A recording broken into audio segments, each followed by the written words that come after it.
Hi everyone, hope you all are fine. तो आज हम करेंगे लाइफ प्रोसेस का थर्ड पार्ट जो कि है ट्रांसपोर्टेशन। इस चैप्टर के हम 2 लेक्चर्स कंप्लीट कर चुके हैं जिसमें हमने रेस्पिरेशन और न्यूट्रिशन के बारे में समझा।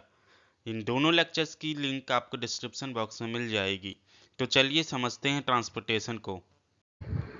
Transportation Transportation is the process by which substances, that is food, oxygen, water, waste products, etc.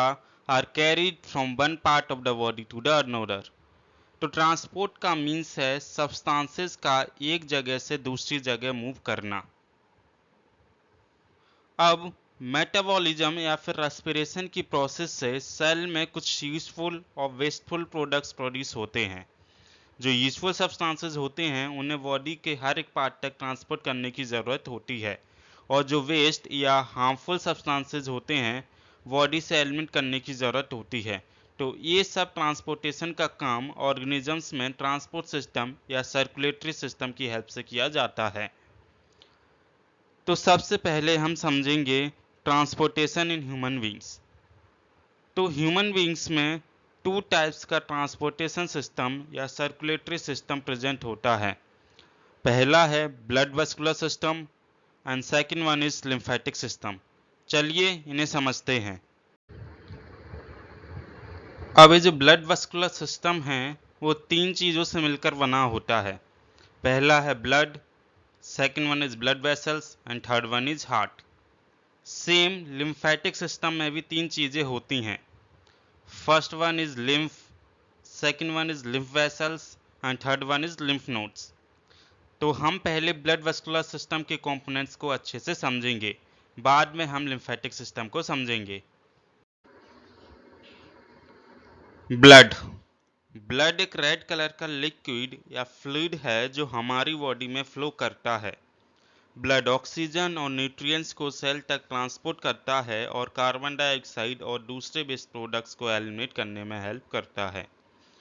Blood fluid के साथ साथ कनेक्टिव टिश्यू भी है, क्योंकि ब्लड स्पेशलिस्ट सेल्स का कलेक्शन है जो पर्टिकुलर फंक्शंस परफॉर्म करते हैं, और ये जो सेल्स हैं liquid matrix that is plasma में सस्पेंडेड रहते हैं जो ब्लड को फ्लूइड बनाते हैं। एक एवरेज एडल्ट की बॉडी में 5 to 6 litres of blood present रहता है। अब समझते हैं कंपोनेंट्स ऑफ ब्लड, यानी ब्लड किन चीज़ों से मिलकर बना होता है। तो ब्लड में मेनली 4 कंपोनेंट्स प्रेजेंट होते हैं। पहला है plasma, second one is red blood corpuscles और red blood cells, third one is white blood cells और white blood corpuscles, and fourth one is platelets. तो इन 4 कंपोनेंट्स से मिलकर ब्लड हमारा बना होता है। तो चलिए इन कंपोनेंट्स को एक एक करके समझते हैं। ब्लड का पहला कंपोनेंट है प्लाज्मा। तो ब्लड का जो लिक्विड या फ्लूइड पार्ट जो होता है उसे बोलते हैं प्लाज्मा। प्लाज्मा स्ट्रॉ कलर का लिक्विड यानी येलो कलर का लिक्विड है, जैसा कि आप फिगर में देख सकते हैं। प्लाज्मा में मेनली वाटर प्रेजेंट होता है और कई सब्सटेंसेस प्लाज्मा में डिसॉल्व रहते हैं, जैसे कि proteins, digested food, salt, waste products like carbon dioxide and urea and hormones.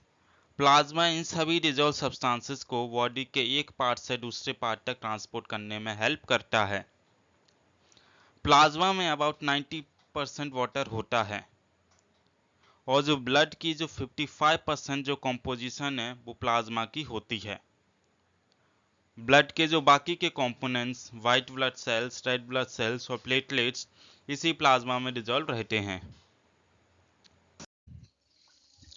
Blood का नेक्स्ट कंपोनेंट है रेड ब्लड सेल्स। इनको रेड ब्लड कार्पिकल्स, आरबीसी और इराइथ्रोसाइट्स भी कहा जाता है। आरबीसी शेप में सर्कुलर होते हैं और उनके पास कोई भी न्यूक्लियस प्रेजेंट नहीं होती है। आरबीसी में एक बहुत ही इम्पोर्टेंट आयरन रिच प्रोटीन पाया जाता है जो कि है हीमोग्लोबिन। इसी हीमोग्लोबिन की प्रेजेंस की वजह से आरबीसी और ब्लड रेड कलर का होता है। आरबीसी का मेन काम है ऑक्सीजन को कैरी करना। आरबीसी लंग्स में से ऑक्सीजन को लेकर बॉडी के हर एक सेल्स तक पहुंचा देता है, और ये ऑक्सीजन के ट्रांसपोर्ट का काम एक्चुअली में आरबीसी में प्रेजेंट हीमोग्लोबिन की हेल्प से पॉसिबल हो पाता है। हर एक रेड ब्लड सेल की life span about 4 months that is 120 days की होती है। Now next component of blood is white blood sales WBC। White blood sales को वाइट ब्लड कार्पकल्स और ल्यूकोसाइट्स भी कहा जाता है। वाइट ब्लड सेल्स का इरेगुलर शेप होता है या फिर इस शेप में स्फेरिकल होते हैं। ये कलरलेस या फिर वाइट कलर के होते हैं क्योंकि इनमें कोई हीमोग्लोबिन प्रेजेंट नहीं होता और सभी WBCs के पास एक वेल डिफाइंड न्यूक्लियस प्रेजेंट होती है और हर एक WBC की जो लाइफ स्पैन है वो अबाउट 12 to 20 डेज होती है। वाइट ब्लड सेल्स हमें इन्फेक्शन और बीमारियों से बचाता है। WBC germs, foreign bodies, pathogens के अटैक से हमारी बॉडी को प्रोटेक्ट करता है। हम WBC हमारी बॉडीज में एंटीबॉडीज बना लेता है जो इन्फेक्शन से फाइट करते हैं और हमारे इम्यून सिस्टम को स्ट्रांग बनाते हैं। इन सभी रीजंस की वजह से WBC को सोल्जर्स ऑफ द बॉडी भी कहा जाता है। नाउ ब्लड का लास्ट कंपोनेंट है प्लेटलेट्स। प्लेटलेट्स को थ्रोम्बोसाइट्स भी कहा जाता है। प्लेटलेट्स का स्ट्रक्चर कुछ फ्रैगमेंट्स की तरह होता है और इनका फॉर्मेशन स्पेशल सेल से बोन मैरो में होता है। Bone marrow soft fatty tissue होता है हमारी बोन्स के अंदर। प्लेटलेट्स के पास कोई भी न्यूक्लियस प्रेजेंट नहीं होती है और इनकी life span about 7 to 10 days की होती है। प्लेटलेट्स ब्लड क्लॉटिंग में हेल्प करते हैं यानी खून का थक्का जमाने में हेल्प करते हैं और ब्लड लॉस को प्रिवेंट करते हैं। तो आपने कभी नोटिस किया होगा कि जब हमें कट लग जाता है या चोट लग जाती है तो ब्लड फ्लो होने लगता है और कुछ टाइम के बाद ये ब्लड का फ्लो रुक जाता है। तो ऐसा इसलिए होता है क्योंकि प्लेटलेट्स कट और बाउंड की साइड पर क्लॉट फॉर्म कर लेते हैं और इसी क्लॉट की वजह से ब्लड फ्लो होना रुक जाता है। तो यहाँ पे कंप्लीट होते हैं हमारे ब्लड के कंपोनेंट्स। चलिए एक बार ब्लड की कंपोजिशन को समझ लेते हैं। तो जो प्लाज्मा की जो कंपोजिशन होती है ब्लड में वो 55% होती है and platelets and white blood cells are comprises of less than 1% of total blood। जबकि जो रेड ब्लड सेल्स हैं इनकी कंपोजिशन 45% होती है टोटल ब्लड की। अब समझते हैं फंक्शंस ऑफ ब्लड। तो जो ब्लड के कंपोनेंट्स का फंक्शन है वही ब्लड का फंक्शन होगा। तो चलिए एक बात समझ लेते हैं। तो ब्लड का पहला फंक्शन है कि जो ब्लड है लंग्स में से ऑक्सीजन को बॉडी के डिफरेंट पार्ट्स तक ले जाने में हेल्प करता है। दूसरा है कि जो ब्लड है सेल्स में से कार्बन डाइऑक्साइड को लंग्स तक ट्रांसपोर्ट करता है ताकि कार्बन डाइऑक्साइड हमारी बॉडी से एलिमिनेट हो सके। तीसरा फंक्शन है कि जो ब्लड है स्मॉल इंटेस्टाइन में डाइजेस्टेड फूड को एब्जर्व कर बॉडी के हर एक पार्ट्स तक पहुंचा देता है। एंड फोर्थ वन इज कि जो ब्लड है एंडोक्राइन ग्लैंड्स में से जो हार्मोन सिक्रेट होते हैं उन्हें भी बॉडी के डिफरेंट ऑर्गन्स तक कैरी करता है। फिफ्थ पॉइंट है कि जो ब्लड है एक्सक्रीटरी प्रोडक्ट्स जैसे कि यूरिया, यूरिक एसिड और अमोनिया की भी ट्रांसपोर्ट में हेल्प करता है। सिक्स्थ पॉइंट है कि जो ब्लड है हमें इन्फेक्शन और बीमारियों से भी प्रोटेक्ट करता है with the help of WBC। Seventh point is कि जो ब्लड है प्लेटलेट्स की हेल्प से इंजरी और कट की साइड पर क्लॉट फॉर्म कर लेता है और एक्सेसिव ब्लड लॉस को प्रिवेंट करता है। एट्थ पॉइंट इज कि जो ब्लड है बॉडी में प्रॉपर वाटर बैलेंस भी मेंटेन करता है। और लास्ट फंक्शन है कि जो ब्लड है pH और बॉडी के टेम्परेचर को भी रेगुलेट करता है। अब हमने ब्लड के बारे में समझ लिया है जो कि हमारी बॉडी में ब्लड वेसल्स के थ्रू फ्लो करता है। यहाँ पे ध्यान देने की बात यह है कि हम सभी जानते हैं कि ब्लड लिक्विड है तो ये अपने आप तो बॉडी में फ्लो नहीं करता होगा। इसको फ्लो कराने के लिए किसी फोर्स या पंप की ज़रूरत होती होगी। तो ये पंप का काम हमारी बॉडी में हार्ट करता है और ब्लड को प्रॉपर प्रेशर प्रोवाइड करता है ताकि बॉडी में जो ब्लड है फ्लो कर सके। चलिए अब हार्ट के बारे में डिटेल में समझ लेते हैं। चलिए समझते हैं हार्ट के बारे में। तो हार्ट एक मस्कुलर ऑर्गन है जो कि पंप की तरह एक्ट करता है और बॉडी में ब्लड के सर्कुलेशन को मेंटेन करता है। ये एक स्पेशल मसल का बना होता है जो कि है कार्डियक मसल। और हार्ट का साइज हमारी जो फिस्ट यानी हाथ की जो मुट्ठी होती है उसके बराबर होता है। हार्ट चेस्ट कैविटी में प्रेजेंट होता है। तो अभी तक हम बस यही जानते थे कि जो हार्ट है वो लेफ्ट साइड में प्रेजेंट होता है, लेकिन ऐसा बिल्कुल भी नहीं है। हार्ट चेस्ट कैविटी में बिल्कुल सेंटर में प्रेजेंट होता है, लंग्स के बीच में। बस ये लेफ्ट साइड में थोड़ा सा टिल्टेड रहता है, यानी झुका हुआ होता है। इसलिए अभी तक हमें लगता था कि जो हार्ट है वो लेफ्ट साइड में प्रेजेंट होता है, लेकिन वो एक्चुअली में लंग्स के बीच चेस्ट कैविटी में सेंटर में प्रेजेंट होता है। अब एक लेयर या कवरिंग होती है टिश्यू की जिसे बोलते हैं पेरिकार्डियम, जो कि हार्ट को प्रोटेक्ट करने का काम करती है। एंड हार्ट और इस पेरिकार्डियम के बीच एक फ्लूइड प्रेजेंट होता है जो कि है पेरिकार्डियल फ्लूइड, जो हार्ट को इंजरी से प्रोटेक्ट करता है और फ्रिक्शन को कम करता है जो कि हार्ट बीट के दौरान प्रोड्यूस होता है। चलिए पहले हार्ट की एनाटॉमी यानी स्ट्रक्चर के बारे में समझ लेते हैं। तो हार्ट में 4 कंपार्टमेंट्स यानी चैम्बर्स प्रेजेंट होते हैं। अपर चैम्बर्स को आर्टरिया कहा जाता है। आर्टरिया प्लूरल फॉर्म है, इसका सिंगुलर है आर्ट्रियम। और लोअर चैम्बर्स को वेंट्रिकल कहा जाता है। इन्हें डायग्राम में समझ लेते हैं। तो ये है पहला चैम्बर जो कि है राइट आर्ट्रियम। इसके नीचे प्रेजेंट होता है ये दूसरा चैम्बर जो कि है राइट वेंट्रिकल। ये है थर्ड चैम्बर हार्ट का जो कि है लेफ्ट एट्रियम। एंड ये है फोर्थ चैम्बर जो कि है लेफ्ट वेंट्रिकल। अब ये जो वेंट्रिकल्स होते हैं उनकी थिक वॉल्स होती है देन आर्टरिया, बिकॉज क्योंकि जो वेंट्रिकल्स हैं वो ब्लड को एक हाई प्रेशर के साथ पंप करते हैं वेरियस ऑर्गन्स तक, इसलिए जो वेंट्रिकल्स हैं उन्हें थिक वॉल्स की ज़रूरत होती है। अब ये जो साइड है हार्ट की, ये हार्ट की राइट साइड है और ये जो साइड है हार्ट की ये है लेफ्ट साइड। अब ये आपको एक पार्टीशन दिख रहा होगा राइट साइड और हार्ट साइड के बीच में, ये या फिर एक वॉल दिख रही होगी, इस वॉल को बोलते हैं सेप्टा।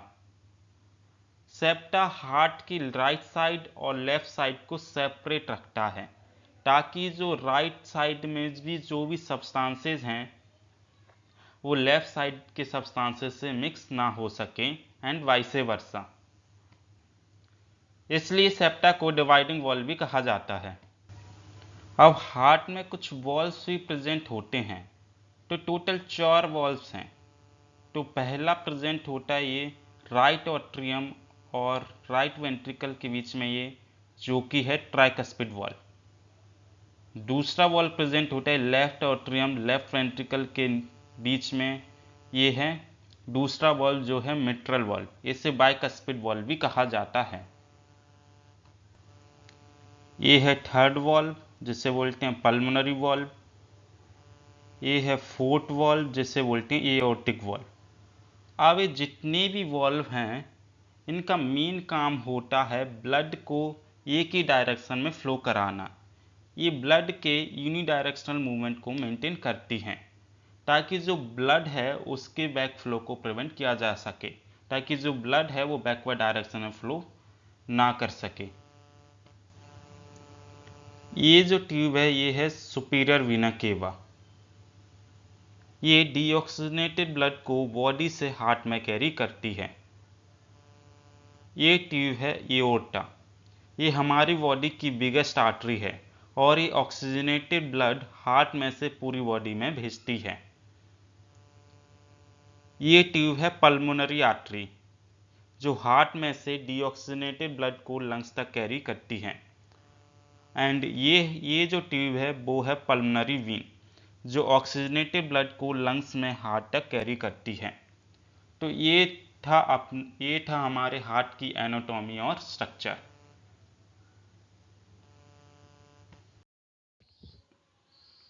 चलिए अब हार्ट की वर्किंग को समझ लेते हैं।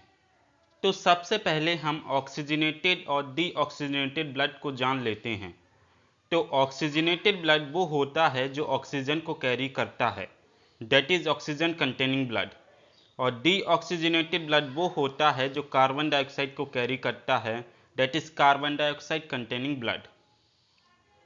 चलिए हार्ट की वर्किंग को समझना स्टार्ट करते हैं।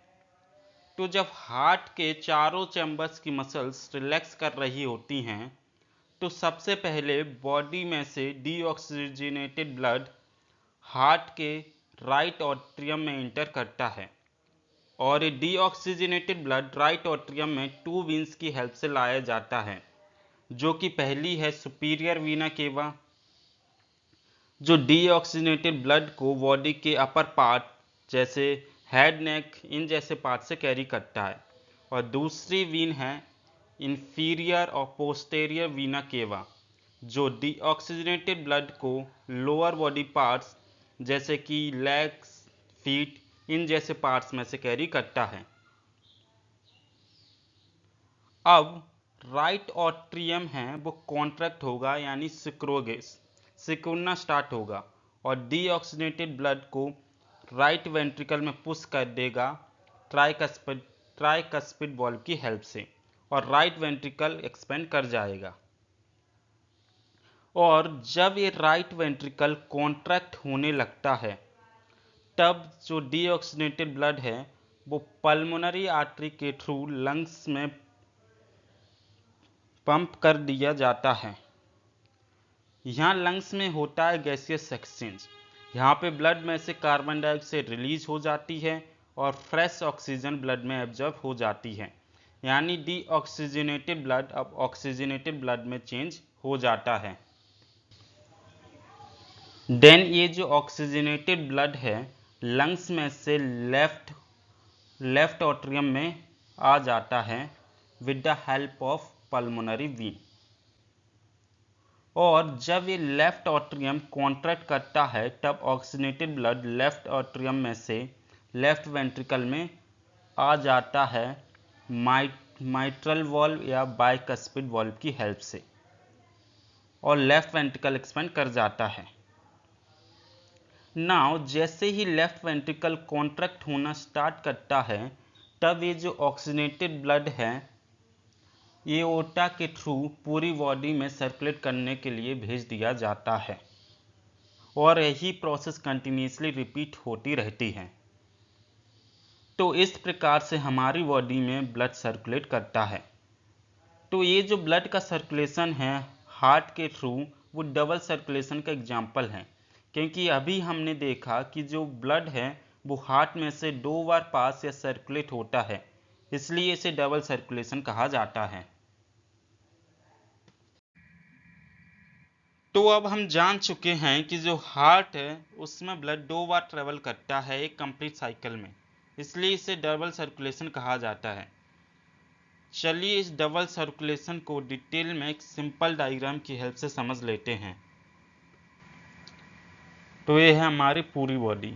तो यहाँ पे बॉडी में से जो डीऑक्सीजनेटेड ब्लड है वो वीना केवा के थ्रू हार्ट के राइट एट्रियम में इंटर करता है।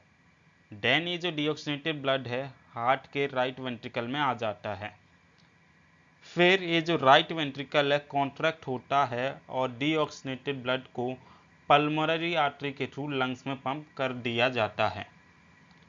अब यहाँ पे जो डीऑक्सीजनेटेड ब्लड है वो कार्बन डाइऑक्साइड को रिलीज कर देता है और ऑक्सीजन को ऐड कर लेता है, और ऑक्सीजनेटेड ब्लड में चेंज हो जाता है। देन ये जो ऑक्सीजनेटेड ब्लड है वो पल्मोनरी वेन के थ्रू हार्ट के लेफ्ट एट्रियम में इंटर कर जाता है, और इस सर्कुलेशन को कहा जाता है पल्मोनरी सर्कुलेशन।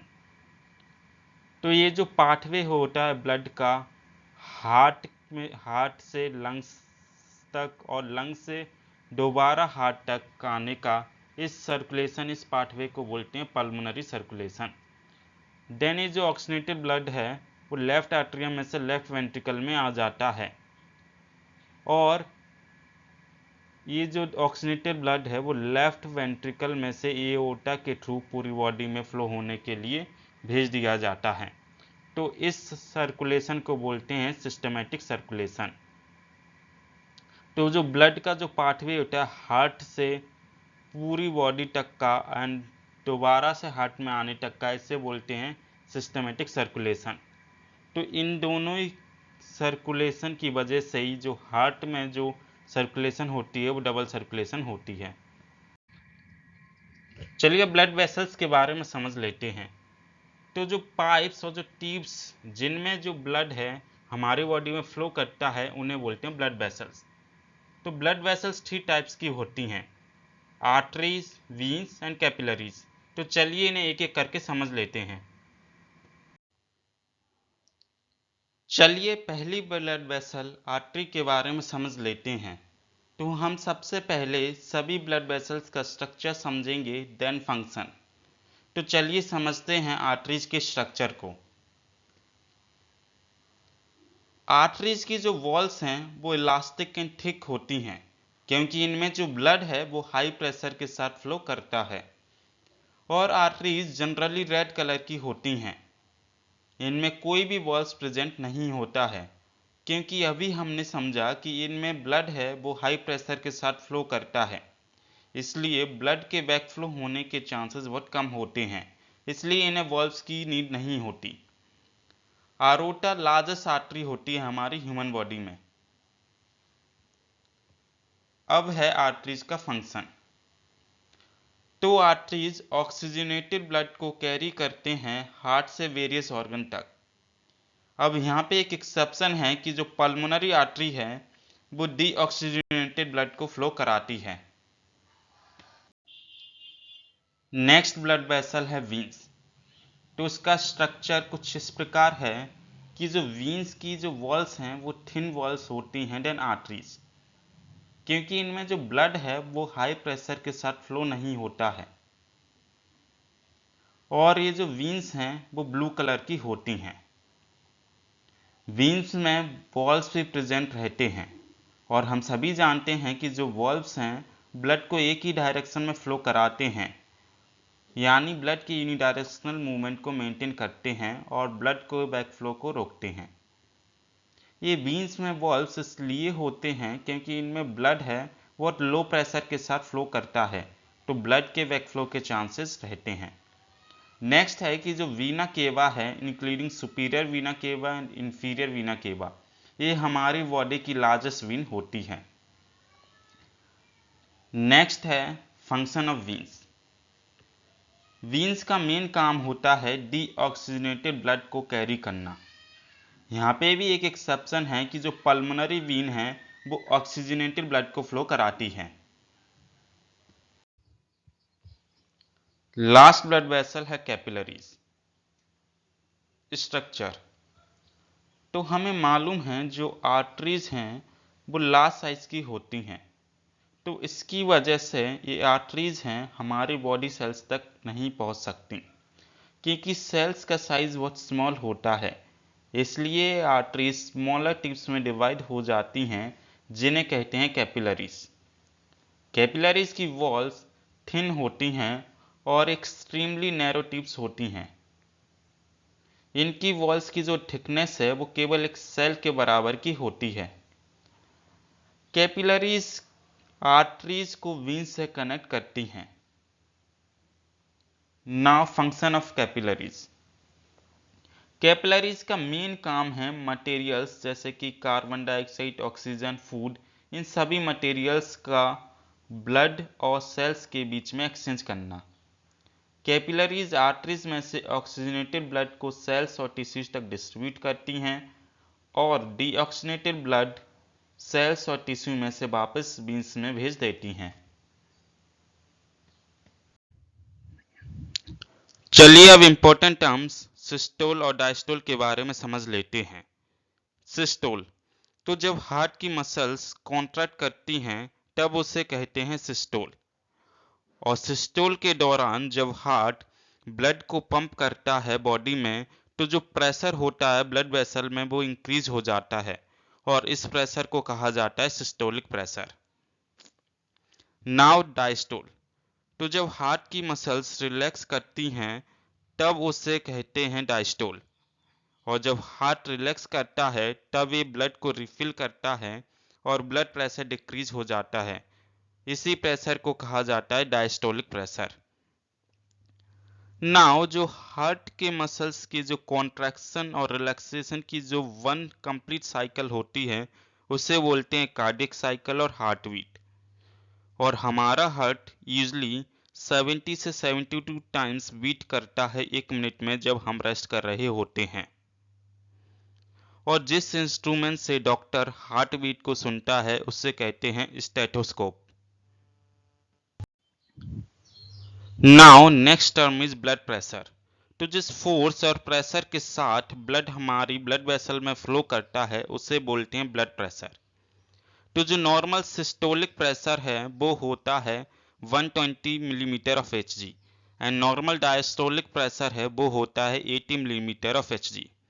सो जो नॉर्मल ब्लड प्रेशर होता है ह्यूमन बींग्स के अंदर वो होता है 80 millimetre of Hg and 120 millilitre of Hg के बीच। एंड जो इंस्ट्रूमेंट्स जिसकी हेल्प से ब्लड प्रेशर को मेजर किया जाता है उसे बोलते हैं स्फिग्मोमैनोमीटर। नाउ जो हाई ब्लड प्रेशर है उसे कहते हैं हाइपरटेंशन। और ये हाई ब्लड प्रेशर आर्टरीज के कॉन्स्ट्रिक्शन यानी आर्टरीज की नैरोइंग की वजह से होता है, जिसके कारण से जो आर्टरीज है वो रप्चर भी हो सकती हैं और इंटरनल ब्लीडिंग भी कॉज हो सकती है। चलिए अब कुछ एनिमल्स में ब्लड की सर्कुलेशन को समझ लेते हैं। तो पहले हैं birds and mammals. In animals में जो हार्ट है वो 4 चैम्बर्ड होता है ताकि जो left side and right side है जो हार्ट की वो कंप्लीटली सेपरेट हो सके और ऑक्सीजनेटेड एंड डीऑक्सीजनेटेड ब्लड की मिक्सिंग नहीं हो पाए। इन एनिमल्स में ब्लड की सेपरेशन के लिए इसलिए ज़रूरत होती है क्योंकि वार्म ब्लडेड एनिमल्स होते हैं। वार्म ब्लडेड एनिमल्स होने की वजह से इन्हें कॉन्स्टेंटली एनर्जी की ज़रूरत होती है अपने बॉडी टेम्परेचर को मेंटेन करने के लिए। इसलिए इस हाई एनर्जी की नीड की वजह से उन्हें मोर ऑक्सीजन सप्लाई की ज़रूरत होती है। तो इनमें जो ब्लड की जो सेपरेशन है इसकी वजह से जो सर्कुलेटरी सिस्टम है वो एफिशिएंटली वर्क करता है और मोर ऑक्सीजन सप्लाई होती है। और इन एनिमल्स में जो सर्कुलेशन है वो डबल सर्कुलेशन होती है। नेक्स्ट है एम्फीबियंस एंड रेप्टाइल्स। ये कोल्ड ब्लडेड एनिमल्स होते हैं जिनका बॉडी टेम्परेचर इन्वायरमेंट पे डिपेंड करता है, इसलिए इन्हें ज़्यादा एनर्जी की ज़रूरत नहीं होती है बॉडी टेम्परेचर को मेंटेन करने के लिए। और इन एनिमल्स में जो हार्ट है उसमें 3 चैम्बर प्रेजेंट होते हैं जिसमें 2 आर्टरिया एंड 1 वेंट्रिकल होता है। इसी इनकम्प्लीट डिवीजन की वजह से इन एनिमल्स में जो ऑक्सीजनेटेड एंड डीऑक्सीजनेटेड ब्लड है वो थोड़ा बहुत मिक्स हो जाता है। इनमें भी डबल सर्कुलेशन होती है। लास्ट है फिशेस। इनमें 2 चैम्बर हार्ट प्रेजेंट होता है। देन जो ब्लड है वो हार्ट में से गिल्स तक पंप हो जाता है। यहाँ ब्लड ऑक्सीजनेटेड हो जाता है देन डायरेक्टली पूरी बॉडी में पास हो जाता है। तो यहाँ ब्लड हार्ट में से एक बार में ही पूरी बॉडी में पंप कर दिया जाता है, इसलिए इन एनिमल्स में सिंगल सर्कुलेशन होती है। नाउ जो सेकंड ट्रांसपोर्टेशन सिस्टम है ह्यूमन बींग्स में वो है लिम्फेटिक सिस्टम। चलिए समझते हैं इसे। तो लिम्फेटिक सिस्टम में ट्रांसपोर्टेशन लिम्फ की हेल्प से होता है। लिम्फ एक टिश्यू फ्लूइड है जो प्लाज्मा की तरह होता है बट इसका कोई कलर नहीं होता और इसमें लेस प्रोटीन होता है। अब लिम्फ की फॉर्मेशन को समझ लेते हैं। तो जो ब्लड कैपिलरीज होती हैं उनमें स्मॉल पोर्स प्रेजेंट रहते हैं और इन पोर्स में से जो प्लाज्मा, प्रोटीन और ब्लड सेल्स हैं वो टिश्यू के इंटरसेलुलर स्पेस यानी दो सेल्स के बीच में जो स्पेस है इस स्पेस में आ जाते हैं और टिश्यू फ्लूइड यानी लिम्फ की फॉर्मेशन हो जाती है। नेक्स्ट है लिम्फ वेसल्स। तो जो लिम्फ है वो इंटरसेलुलर स्पेस में से लिम्फेटिक कैपिलरीज में पास हो जाता है। देन ये जो लिम्फेटिक कैपिलरीज हैं वो लार्ज लिम्फ वेसल से ज्वाइन होकर फाइनली लार्ज वीन्स से कनेक्ट हो जाती हैं। नाउ नेक्स्ट है लिम्फ नोड्स। लिम्फ वेसल्स में कुछ लिम्फ नोड्स और लिम्फ ग्लैंड्स भी प्रेजेंट होते हैं। ये लिम्फ नोड्स स्पेशल टाइप के वाइट ब्लड सेल्स प्रोड्यूस करते हैं जिन्हें कहते हैं लिम्फोसाइट्स, जो कि बॉडी को इन्फेक्शन और डिजीज से प्रोटेक्ट करते हैं। Now functions of lymph. तो पहला पॉइंट है कि जो लिम्फ है वो डाइजेस्टेड और एब्जॉर्ब फैट को इंटेस्टाइन में से कैरी करता है और जो एक्सेस फ्लूइड जो होता है एक्स्ट्रा सेलुलर स्पेस में से उसे वापस ब्लड में पास कर देता है। सेकंड फंक्शन है कि जो लिम्फ है उन सब्सटेंसेस की ट्रांसपोर्टेशन भी करता है जहां पर ब्लड वेसल्स नहीं पहुंच पाती। थर्ड पॉइंट है कि जो लिम्फ है वो वेस्ट प्रोडक्ट्स जैसे कि डेड सेल्स के फ्रेगमेंट्स इन्हें भी रिमूव करने में हेल्प करता है। लास्ट पॉइंट है कि जो लिम्फ नोड्स हैं उनमें स्पेशल डब्ल्यूबीसी होते हैं जो कि ये लिम्फोसाइट्स। ये लिम्फोसाइट्स हमारी बॉडी को इन्फेक्शन से प्रोटेक्ट करते हैं। तो यहाँ पे हमारा कंप्लीट होता है ट्रांसपोर्टेशन इन ह्यूमन बींग्स। अब समझते हैं ट्रांसपोर्टेशन इन प्लांट्स। तो प्लांट्स के पास एनिमल्स की तरह कोई भी प्रॉपर ट्रांसपोर्टेशन सिस्टम प्रेजेंट नहीं होता है। इनमें ट्रांसपोर्टेशन टिश्यूज की हेल्प से होती है और जो टिश्यूज ट्रांसपोर्टेशन में इन्वॉल्व हैं वो हैं जाइलम एंड फ्लोएम टिश्यू। चलिए इन टिश्यूज को एक एक करके समझ लेते हैं। पहला है xylem tissue. Xylem tissue water और मिनरल्स को कैरी करते हैं रूट्स से प्लांट्स के highest point that is leaves तक। जाइलम टिश्यू केवल यूनिडायरेक्शनल मूवमेंट में ही इन्वॉल्व रहते हैं, यानी ये वाटर और मिनरल्स को केवल एक ही डायरेक्शन में कैरी कर सकते हैं एंड ये ओनली अपवर्ड डायरेक्शन में ही वाटर और मिनरल को ट्रांसपोर्ट करते हैं। अब कुछ जाइलम टिश्यू के एलिमेंट्स भी वाटर और मिनरल के ट्रांसपोर्टेशन में हेल्प करते हैं जो कि हैं xylem vessels and tracheids. Xylem tissue की वर्किंग ट्रांसपीरेशन की प्रोसेस पर बेस्ड है। ट्रांसपीरेशन वो प्रोसेस है जिसमें प्लांट्स के एरियल पार्ट्स मेनली स्टोमेटा में से वाटर का लॉस होता है वेपर के फॉर्म में। अब ट्रांसपीरेशन की प्रोसेस के कुछ एडवांटेजेस भी हैं, जैसे कि ये वाटर और मिनरल्स के एब्जॉर्प्शन और अपवर्ड मूवमेंट में हेल्प करती है। सेकेंड एडवांटेज है कि ये टेम्परेचर को रेगुलेट भी करती है और लास्ट में ये जो प्लांट्स में से जो एक्सेस वाटर होता है उसे भी रिमूव करने में हेल्प करती है। Now second tissue is phloem tissue. Phloem tissue food को कैरी करता है लीफ से प्लांट्स के वेरियस पार्ट्स तक। फ्लोएम टिश्यू फूड के बाई डायरेक्शनल मूवमेंट में इन्वॉल्व होता है, मीन्स ये फूड को अपवर्ड एंड डाउनवर्ड दोनों डायरेक्शन में कैरी करता है। फ्लोएम टिश्यू के सीव ट्यूब्स और कंपेनियन सेल्स फूड के ट्रांसपोर्टेशन में हेल्प करते हैं और ये प्रोसेस जो फूड को लीफ से प्लांट्स के वेरियस पार्ट्स तक कैरी करती है इस प्रोसेस को कहते हैं ट्रांसलोकेशन।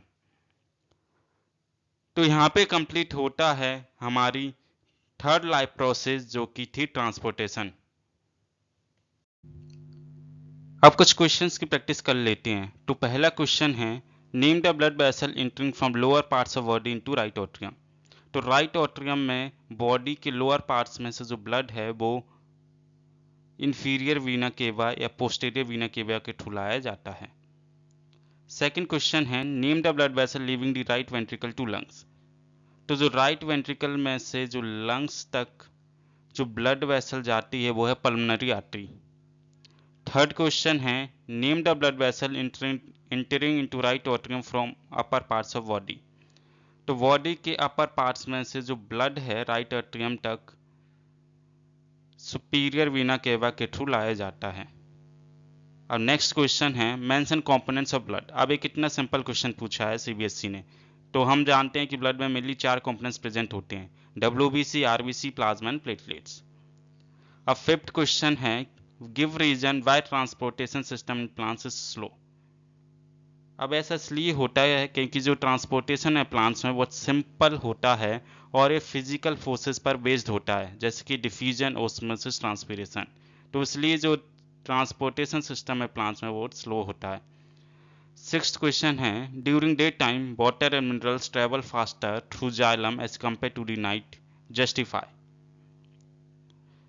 तो इसमें ये पूछ रहे हैं कि जो डे के समय वाटर एंड मिनरल्स जो हैं वो फास्टर ट्रेवल क्यों करते हैं जाइलम के through as compare to night. तो ऐसा इसलिए है क्योंकि दिन के समय ट्रांसपिरेशन की प्रोसेस के कारण मोर जो वाटर है वो रूट्स की हेल्प से एब्जॉर्ब कर लिया जाता है और ट्रांसपिरेशन पुल की हेल्प से जो एब्जॉर्प्शन है वो फास्टर हो जाता है डे टाइम पे। So that's it for this video. मिलते हैं अगली वीडियो में लास्ट लाइफ प्रोसेस एक्सट्रीशन के साथ।